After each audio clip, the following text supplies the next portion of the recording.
नमस्कार मित्रांनो, मी law student Kalyani Kadam आज इथे पोटगीबद्दल माहिती सांगणार आहे। साधारणतः पोटगीची केस दाखल केल्यानंतर पोटगी ही किती दिवसात मिळू शकते? पोटगी ही दोन प्रकारे असते, तात्पुरती पोटगी आणि कायमस्वरूपी पोटगी।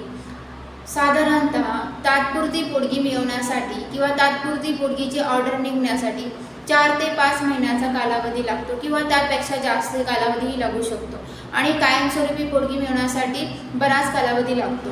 पोटगी वसुलीसाठी काय करावे लागते? बऱ्याच वेळा पोटगीची ऑर्डर निघाल्यानंतरही पतीकडून ही पोटगीची रक्कम भरली जात नाही, त्यामुळे बऱ्याच वेळा पत्नीला पोटगी मिळवण्यासाठी कोर्टामध्ये वेगळा अर्ज दाखल करावा लागतो, म्हणजेच वेगळा दावा दाखल करावा लागतो। यालाच आपण दरखास्त दाखल करावी लागते असेही म्हणू शकतो। मग या केसमध्ये कायद्याच्या प्रक्रियेनुसार समन्स, त्यानंतर डिस्ट्रेस वॉरंट आणि त्यानंतर जप्तीच्या ऑर्डरसाठी अर्ज दाखल करू शकतो।